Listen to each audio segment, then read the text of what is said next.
Proyektor kini udah semakin murah. Dan gue yakin kalian punya pertanyaan yang sama kayak gue pasti. Apakah produk ini bakal tahan lama atau apakah produk ini bagus?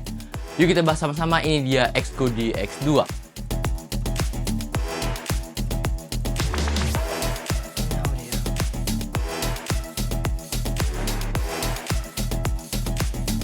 Sebelum gue masuk lebih dalam ya, gue pengen jelasin dulu bagaimana cara gue menggunakan si produk ini. Jadi gue pakai Xgo DX2 ini tuh lebih dari seminggu dengan ruangan ber-AC rata-rata 2-3 jam per hari ya. Tapi gak setiap hari gue pakai dan nyalain ini device. Kenapa ini penting gue jelasin? Karena ini bakal lumayan berpengaruh buat soal pembahasan nanti ke depannya nih. Oke, kita langsung aja mulai dari desainnya.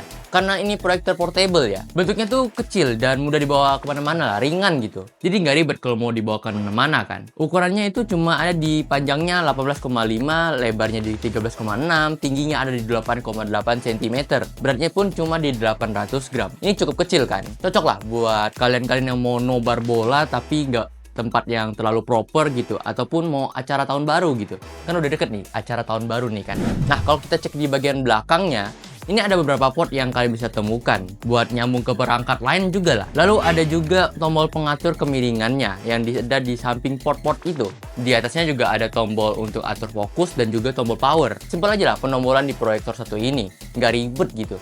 Yang gue suka dari proyektor ini sih lebih ke dia bisa berdiri sendiri gitu, tanpa harus colok dengan laptop atau komputer kita. Ya biasanya kan proyektor umumnya nih harus dicolok dengan device yang punya otak. Maksud otak ini adalah punya prosesor gitu. Tapi di sini dia ini built-in dengan Android 12. Udah kayak TV gitu. Jadi dia bisa standalone buat buka Netflix ataupun YouTube ataupun Prime Video juga bisa. Tinggal colok kabel powernya dan kalian udah bisa pakai nih. Dan tentu proyektor ini support buat HDMI buat kalian colok ke laptop kalian juga. Tentu bisa lah buat lakukan presentasi ataupun ya mungkin mirroring dari laptop juga bisa. Nah, selain mirroring dari laptop, kalian juga bisa mirroring dari HP kalian dengan konektivitas wireless. Yang penting satu konektivitas saja dan tinggal download sesuai yang ada di buku manual dan ada di proyektornya juga sih sebenarnya, ada instruksinya lah. Tapi satu hal yang perlu kalian tekanin adalah wifi kalian ini harus stabil dan kenceng ya.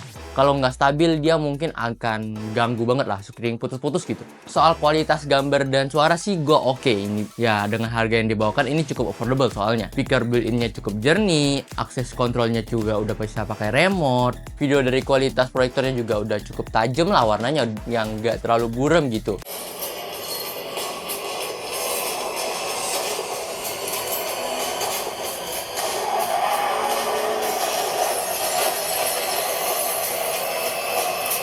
Tapi satu hal yang perlu kalian tekanin adalah harus bener-bener gelap ya buat pakai proyektor ini. Kalau masih ada cahaya-cahaya kayak tembus dari tirai, mungkin warna dari proyektor ini agak kabur. Tapi ya, namanya proyektor yang cukup terjangkau, kalian nggak boleh komplain sih sebenarnya. Tapi ada satu hal yang boleh kalian komplain mungkin ya. Karena ukuran proyektor ini tuh nggak terlalu gede, kipasnya juga kan jadinya kecil ya. Dan kipasnya memang nggak berisik, anginnya ini keluar. Tapi untuk pemakaian 2-3 jam lebih, itu akan panas banget buat si proyektornya. Nah di sini ada satu hal yang harus kalian tahu, karena proyektor sistemnya ini kan pakai lampu ya. Kalian paham lah artinya. Kalau lampunya semakin panas, ya artinya lampunya bisa cepat rusak. Yang artinya kalian mungkin nggak bisa pakai proyektor ini untuk waktu yang lama. Mungkin kalau nonton bola ya, mungkin satu match untuk pertandingan aja gitu. Kalau mau disambung gitu buat 2-3 jam lanjutan lagi buat nonton film, gue rasa sih tidak gue rekomendasiin ya. Takutnya proyektor kalian cepat rusak sih. Ini kondisinya seperti yang gue bilang ya, gue pakai AC dan ini masih terasa panas banget ya. Nah apalagi kalau kalian pakai di luar ruangan yang tidak ada AC-nya, ini akan lebih berbahaya lagi sih gue rasa. Kayak lebih daya tahannya aja nggak terlalu panjang jadinya.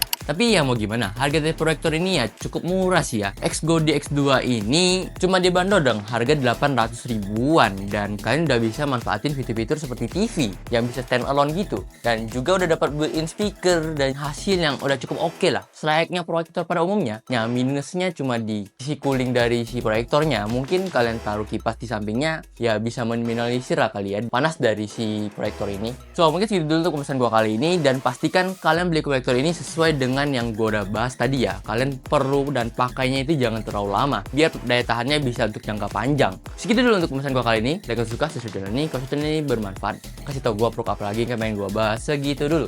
Gue Mike pamit undur diri. Bye bye.